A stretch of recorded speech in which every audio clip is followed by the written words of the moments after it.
오늘은 교회력으로 성령 강림 후 세 번째 주일입니다.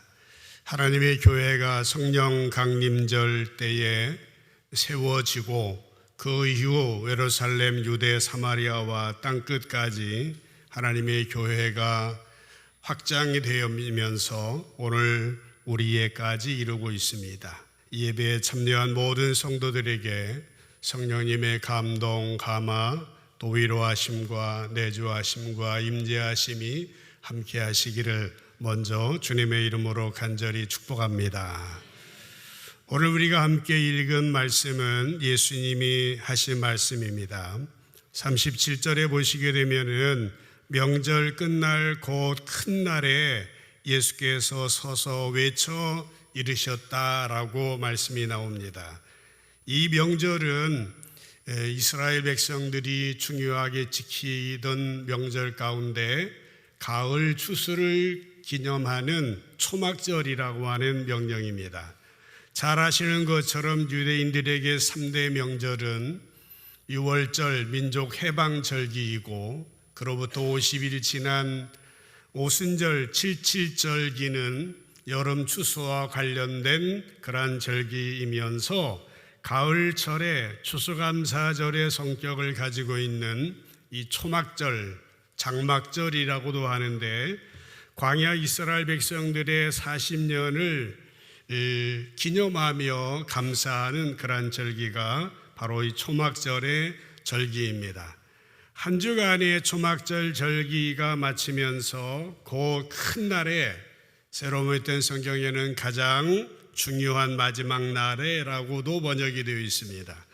명절 큰 날, 그 큰 날에 예수께서 일어서서 큰 소리로 외치면서 말씀을 하십니다. 아주 중요한 순간에 중요한 말씀을 하신 것이지요. 누구든지라고 말하였습니다. 누구든지 모든 사람이 다 목마른 사람이 있으면은 다 내게로 와서 마셔라 라는 것입니다. 나를 마셔라. 누구든지 목마르거든 내게로 와서 마셔라 하면서 38절에 보면은 나를 믿는 자는 성경의 이름과 같이 그 배에서 생수의 강이 흘러나오리라. 생수의 강이, 생명수의 강이 어디에서? 그 배에서, 그 마음에서, 그 깊은 곳에서 생수의 강이 흘러나오리라. 어떤 사람에게 목마른 사람들이 예수님께 나와서 마시게 되면은 이 사람들의 배에서 생수의 강이 흘러 넘칠 거다라고 말씀을 하고 있는 것입니다. 성경의 이름과 같이라고 했습니다. 성경에서 말씀하고 있는 것처럼 이 성경은 예수님이 이 말씀을 하셨는데 예수님의 성경은 구약 성경입니다.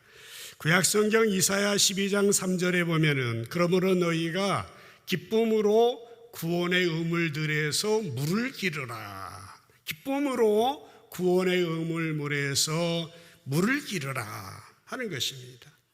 또 한 구절 구약에서 그 인용한 것처럼 보이는 구절이 잠언 18장 4절입니다. 명철한 사람의 입의 말은 깊은 물과 같고 지혜의 샘은 솟구쳐 흐르는 시냇물과 같으니라 라고 말씀을 하고 있는 것입니다. 예수님이 초막절 절기 큰 날 중요한 날에 일어서서 외친 말씀입니다. 여기서 대조를 이루는 것이 누구든지 목마른 사람, 사모하는 사람, 갈급한 사람은 다 내게 와서 나를 마셔라. 그러면 성경에서 이미 말씀해주고 있는 것처럼 생수의 강이 그 사람의 마음속으로부터 생수의 강이 그 사람의 깊은 배에서 흘러넘치게 되어질 것이다 라고 하시는 말씀인 것입니다. 이 말씀에 따라서 정말 그 예수님을 만난 한 여인이 있습니다. 요한복음 4장에 보시면은 사마리아 수가성에 한 여인이 등장합니다. 이 여인이 물을 길러 왔어요. 사람들이 다니지 않는 그 한적한 그 시간에, 낮 시간에 우물가에 와서 물을 기르려고 합니다. 그때 예수님을 만나게 되지 않습니까? 이 여인의 관심은 물을 마시는 데 있었습니다. 그러나 예수님은 이 여인에게 영원히 목마르지 않는 생수를 소개하게 되는 겁니다. 이 여인은 예배하는 장소에 대해서 깊은 고민을 한 것으로 볼 때에 진리를 찾아 헤맸다고 생각할 수 있습니다. 이 여인은 지금 자기의 삶이 새로워지기를 원했고 자기의 삶이 더 나은 삶이 되기를 원했던 것이죠. 그러던 어느 날 우물가에서 메시아이신 예수님을 만나게 되었고 예수님에게서 목마르지 않는 생수를 마시게 되어졌던 것입니다. 성경에 보면 이 여인은 물동이를 버려두고 동네에 들어가서 동네 모든 사람들에게 예수님을 소개합니다. 와보라, 커맨스, 와보라, 와서 보라, 이분이 그리스도가 아니냐라고 최초의 전도자가 되어졌던 것입니다. 오늘 본문에 다시 돌아가서 보면은 예수님은 뭐라고 말씀하십니까?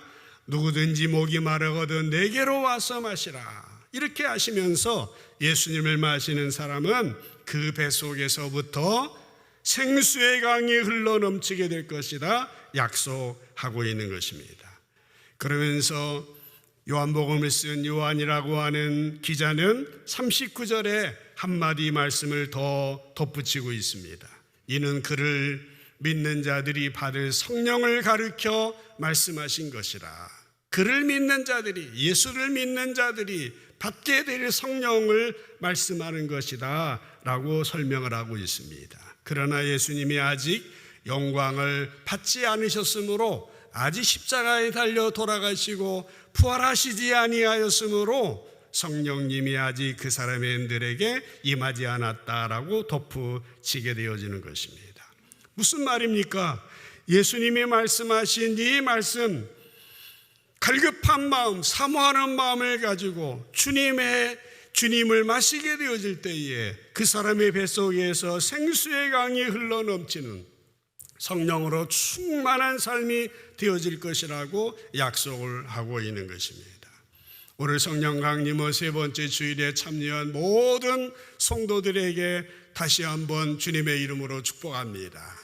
하나님께서 저와 여러분에게 함께 하셔서 갈급한 마음, 목마른 마음으로 주님 앞에 나와 정말 여러분의 심령 속에 성령으로 충만하여 생수의 강이 흘러넘치는 놀라운 삶이 되어지시기를 주님의 이름으로 간절히 축복합니다. 예수님이 이 세상에 오신 목적을 요한복음 10장 10절에서는 이렇게 말씀하고 있습니다. 도둑이 오는 것은 도둑질하고 죽이고 멸망시키려는 것뿐이지만은 내가 온 것은, 예수님이 세상에 오신 것은 양으로 우리들로 하여금 생명을 얻게 하고 또 더 풍성히 얻게 하려는 것이다 라는 것입니다. 예수님이 왜 오셨습니까?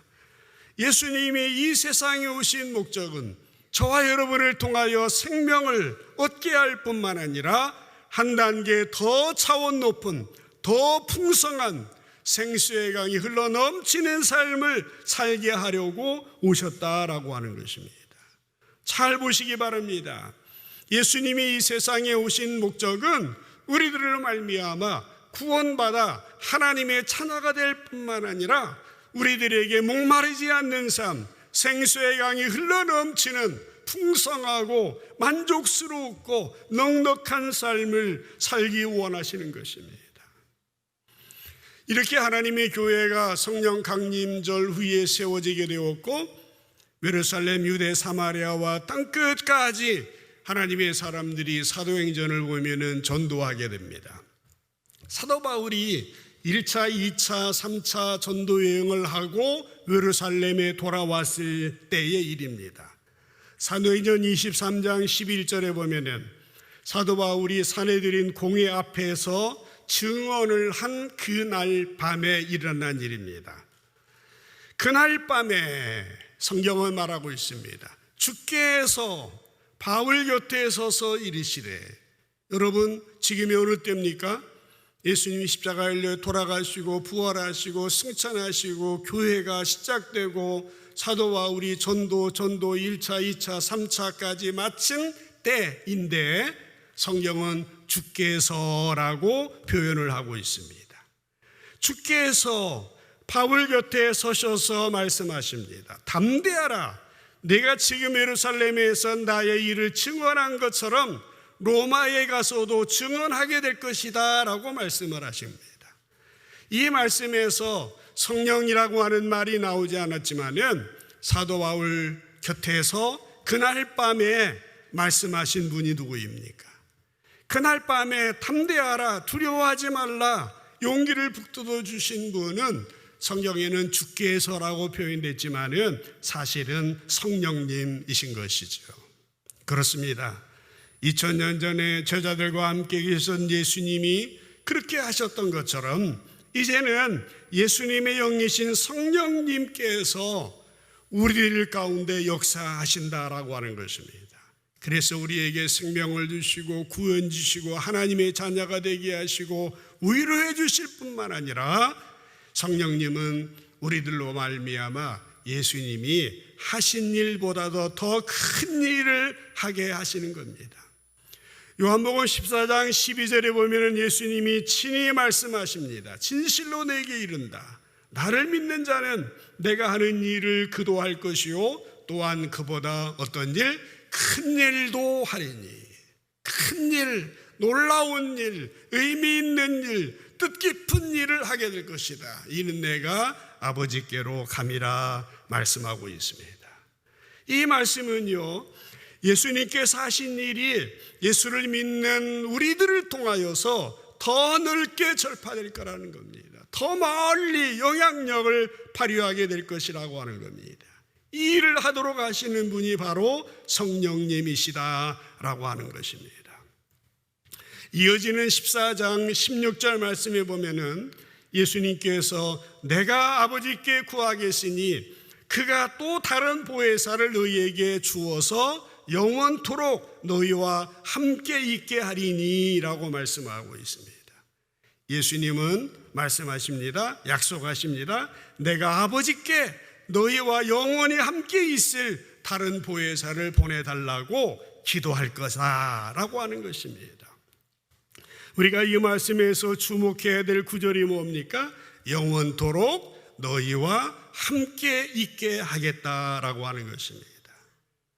물론 예수님이 2000년 전 이스라엘에서 사셨던 역사적인 예수님은 우리와 영원히 함께 있을 수 없지만은 그러나 이제 성령이 오시면은 예수의 성령님은 영이시기 때문에 시 공간의 제약을 받지 아니하시고 영원히 우리와 함께 계실 수 있는 것입니다. 그런 의미에서 예수님께서는 요한복음 16장 7절에서 제자들에게 말씀하셨습니다. 그러나 내가 실상을 말하노니 내가 떠나가는 것이 너희에게 유익하다라는 겁니다. 떠나가는 게 뭐예요? 죽는 거예요. 떠나가는 것이 너희에게 유익하다. 내가 떠나가지 아니하면 보혜사 성령이 너희에게 오시지 않을 것이요 내가 떠나가면 내가 그를 너희에게로 보내어 주겠다라고 말씀하시는 겁니다. 여러분, 이 말씀이 얼마나 우리에게 중요한 말씀인 줄 아셔야 됩니다. 이 말씀을 잘 읽어보면 예수님께서 십자가를 지시고 돌아가신 최종 목적이 뭐냐? 우리에게 보혜사 성령을 보내주시기 위함이었다고 하는 것입니다. 내가 떠나가는 것이 너희에게 유익하다라고 하는 것이에요. 그런데 여러분, 우리가 구원받아 하나님의 자녀라고 하면서도 보혜사 성령님에 대하여서 무지하거나 보혜사 성령님이 우리의 삶 속에 사신 일에 대하여서 무시하고 홀대하거나 성령님의 도우심에 대하여서 거절한다고 하면은 그것은 무슨 말입니까? 예수님의 십자가에 달려 돌아가신 예수님의 죽음을 헛되게 만드는 것이라고 말할 수 있다라고 하는 것입니다. 보혜사라고 하는 말이 무슨 말입니까? 요즘에는 잘 쓰지 않는 낯선 말이기도 합니다만은 성령님의 다른 이름이 보혜사이죠. 한자어로 보면은 보혜사가 보전할 보, 은혜해, 스승사 자를 사용하고 있습니다. 성령님은 어떤 분이십니까? 우리를 보전하시는 분이에요. 우리를 지키시는 분입니다. 그리고 우리에게 은혜를 베풀어 주시는 분입니다. 또 우리를 가르쳐 주시는 스승과 같은 분이고 교사와 같은 분이시다라고 하는 뜻이에요. 성령님은 보혜사입니다. 헬라 원어에 보면은, 그리스어에 보면은 파라크레이토스라고 합니다. 파라크레이토스라고 하는 말에 파라라고 하는 말은 곁에 또 옆에라고 하는 뜻을 가지고 있고, 클레이토스는 헬퍼, 돕는 자라고 하는 뜻입니다. 파라라고 하는 말 여러분들 영어에 많이 기억하시죠? 평행한다, 패러렐, 파라슈트, 낙하산. 여러분 쓰시는 파라솔, 소울은 태양이고 파라는 곁에라는 뜻입니다. 이게 헬라어에서 영어로 가서 오늘 우리들까지 쓰고 있습니다. 성령님은 우리 곁에서, 우리 옆에서 우리를 돕는 분이시다라고 하는 것입니다. 영어 성경에 보면은 성령님의 여러 가지 이름이 등장합니다. 영어 성경에는 성령님을 편을 들어주는 자, 위로자, 격려자, 조언자, 도와주는 자, 능력을 주는 자, 중보자라고 하는 그런 이름으로 새롭게 우리의 피부에 와닿도록 이해하도록 이렇게 이름이 번역이 되어 있는 것입니다. 그렇습니다. 요한복음 14장 18절에서도 보면은 예수님은 내가 떠나가지만은 내가 너희를 고아와 같이 버려두지 않고 너희에게로 오리라, 그렇게 말씀하십니다. 예수님은 제자들 곁을 떠나셨지만 사실은 영원히 함께 계시기 위해서 떠나신 거예요. 그래서 내가 다시 올 거라고 말씀을 하고 있는 것입니다. 내가 너희를 고아와 같이 버려두지 않겠다. 고아는 누구입니까? 부모가 없고 의지할 곳이 없는 아이들입니다. 그러나 하나님께서는 우리들을 결코 고아와 같이 살게 하지 아니하신다고 말씀하고 있습니다. 예수님의 영이신 보혜사 성령님이 언제 어디서나 파라크레이토스가 되셔서 우리와 함께 계시고 우리를 위로하시고 격려해 주시고 상담해 주시고 도와주시고 힘을 주시는 겁니다. 고아와 같이 우리를 버려두지 아니하신다라고 하는 것입니다. 여러분 어떠십니까? 이제 오늘날 아내가 있고 남편이 있고 부모, 형제가 있고 친구가 있어도 무리 속에, 군중 속에 고독을 경험하며 외로워하는 이들이 너무나 많이 있는 이 세상 아닙니까? 그러나 성령님은 우리에게 누구십니까? 내가 너희를 고아와 같이 버려두지 않겠다라고 말씀하십니다. 성령님의 위로하심이 오늘 여러분에게 충만히 임하게 되시기를 주님의 이름으로 축복합니다. 성령님은 우리의 곁에 보혜사가 되시고 파라크레이토스가 되시고 곁에서 우리를 돕는 자이신 겁니다. 위로하고 격려하고 상담하고 도와주고 힘이 되고 우리의 편이 되어 주시는 거예요. 그래서 성령님에 대하여서 어떤 분들은 우리의 인생길에 내비게이션과 같은 분이다라고 그렇게 비유도 했습니다. 우리가 내비를 따라가면은 초행길이라도 쉽게 갈 수가 있습니다. 지방 갔다가 돌아올 때도 우리 집만 누르면은 그냥 옵니다. 저는 내비를 잘 사용하는데 차에 있는 것도 보고 스마트폰으로 또 하나 보고 둘 중에 어디가 빠른가 그렇게 봅니다. 여러분 우리의 인생길에 우리 주님께서는 말씀하고 있는 것입니다.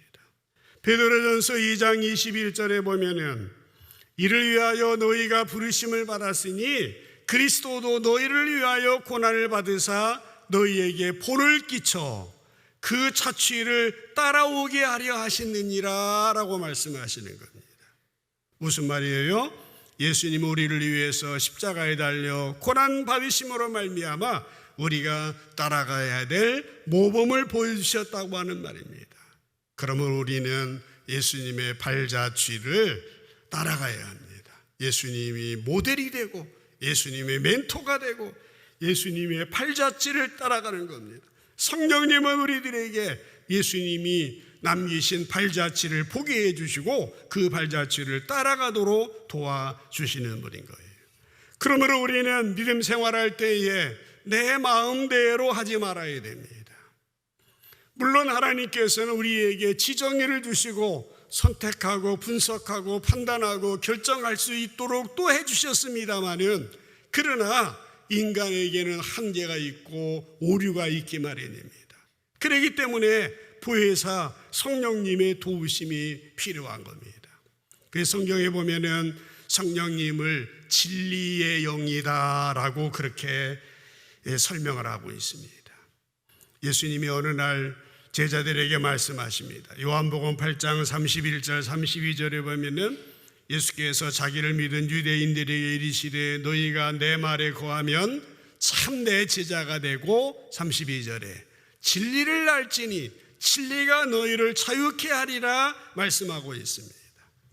이 말씀은 성령님의 사역에 대한 말씀입니다. 성령님은 하나님의 자녀들을 진리의 길로 인도하시는 일을 하게 되는 것이에요. 그래서 요한복음 14장 17절에 보면은 예수님은 성령님에 대해서 말하고 있습니다. 그는 진리의 영이다. 진리의 영이다. 세상은 능히 그를 받지 못하나니 이는 그를 보지도 못하고 알지도 못함이라. 그러나 너희는 그를 아나니 그는 너희와 함께 거하시며 또 너희 속에 함께 거하시며 너희 속에 계시겠습니다 라고 하는 것입니다. 성령님은 진리의 영이시라는 겁니다. 세상은 그를 보지도 못하고 알지도 못하기 때문에 그를 맞아들일 수가 없습니다. 그러나 너희들은 알고 있지 않느냐? 그것은 그가 너희와 함께 계시고 너희 안에 계실 것이기 때문이다 라고 하는 것입니다. 진리의 영이신 성령님은 우리 안에 계십니다. 우리를 진리의 길로 인도하시는 분이신 겁니다. 그래서 성령님은 우리가 믿음 생활을 잘 할 수 있도록 도와주시기 위해서 우리 곁에 계시는 거예요. 성경에 보면은 이제 오늘 찬송도 그런 찬송을 불렀습니다. 그 찬송에도 나옵니다마는 우리가 예배 드릴 때, 기도할 때, 찬양할 때, 전도할 때, 무슨 일을 할 때든 간에 성령님께서 우리 곁에 계셔서 우리를 도와주시는 겁니다. 요한복음 4장 24절에 보면은 하나님은 영이시기 때문에 예배할 때에 영과 성령으로 진리로 예배해야 된다. 에베소 6장 18절에 보면은 우리가 기도할 때에도 모든 기도와 간구를 하되 항상 성령 안에서 해야 된다고, 찬양할 때에도 골로새 3장 16절에 보면은 마지막에 시와 찬송과 신령한 노래로 불러야 된다고 말씀을 하고 있습니다. 하나님께 드리는 모든 일은 보혜사 성령님의 도움을 받아야 합니다. 왜 그렇습니까? 성령님은 하나님의 영이시기 때문에 우리가 무엇을 어떻게 해야 하나님 받으시는 예배가 되고 하나님이 받으시는 기도가 되고 찬양이 되는지 정확히 알기 때문이다 라고 하는 것입니다. 여러분, 우리가 신앙생활을 온갖 1년, 2년, 5년, 10년, 수십 년 신앙생활을 해오고 있습니다. 여러분의 신앙생활은 과연 어떠합니까? 하나님께 드리는 모든 일은 보혜사 성령님의 도움을 받아야 하는 것입니다. 그래서 우리에게 중요한 것은 무엇입니까? 성령님이 우리에게 말씀해 주시는 성령님의 내적인 음성을 놓치지 말아야 된다라고 하는 것입니다. 성령님의 내적인 음성을 놓치면 안 됩니다. 아까 본 말씀입니다마는 사도행전 23장 11절에 3차 전도 여행을 마친 사도 바울이 예루살렘에 와서 공회 앞에서 증언한 이후에 일어난 일이라고 그랬습니다. 그날 밤에 주께서라고 말씀하십니다. 바울 곁에서 담대하라고 말씀하십니다. 이때 바울이 들은 음성이 어떤 음성입니까? 바로 성령님의 음성입니다. 여기서 주께서라고 했지만 바로 성령님이라고 말씀하지 않았습니까?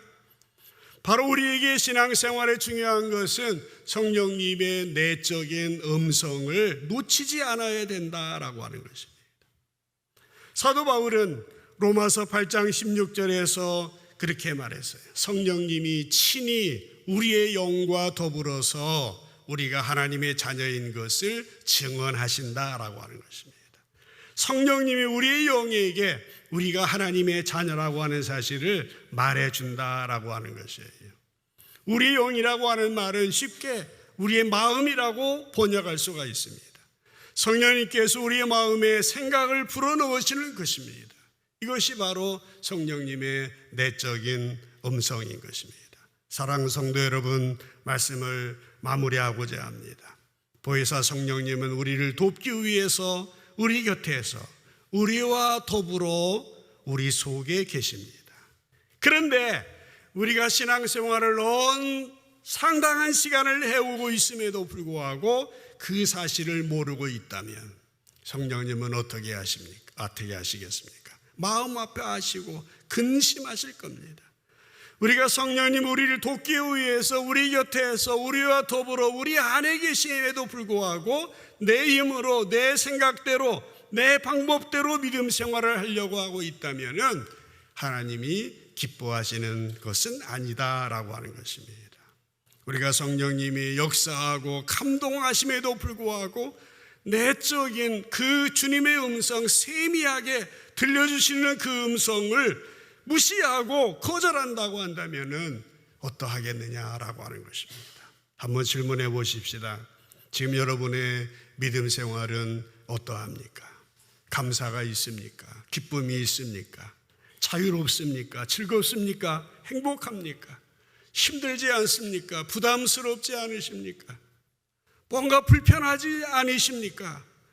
그렇다고 한다면 성령님의 도우심을 받아야 한다고 하는 사실인 것입니다. 성령님은 우리 곁에, 우리의 함께, 우리 안에, 우리 속에 이곳에 계시다라고 말씀하고 있지 않습니까? 이 시간 우리가 어떻게 믿음 생활을 하고 있었는지 다시 한번 자문해 봐야 됩니다. 사실 성령님은 우리가 의식하지 못한다 할지라도 우리가 죄를 깨닫고 회개하고 예수님 믿게 해주시고 우리 각 사람에게 은사와 은혜를 주시고 힘도 주시고 인도해 주셔서 오늘 여기까지 온 것입니다. 성령님의 역사에 대해서 무감각하게 무지한 상태로 무관심한다면 안 됩니다. 여러분의 믿음 생활이 정말 신바람 나는, 여러분의 믿음 생활이 정말 의미 있게 파워 있는 신앙생활을 하기 위해서 성령님에 대해서 마음의 문을 열어야 됩니다. 오늘 본문에 뭐라고 했습니까? 누구든지 라고 했습니다. 누구든지 남녀노소 빈부 귀천 신앙생활의 연조가 어떠하시는지 간에 누구든지 목마르거든 내게 와서 마시라. 나를 믿는 자는 성경에 이른 것 같이 그 배에서 생수의 강이 흘러나오리라 라고 말씀하고 있는 것입니다. 성령님의 도우심 받아서 정말 자유로운 신앙생활, 행복한 신앙생활, 더 의미 있고 주님이 하신 일보다 더 큰 일을 감당할 수 있는 우리 삼성제일교회 모든 성도들 되어줄 수 있기를 주님의 이름으로 간절히 축복합니다. 기도하십시다.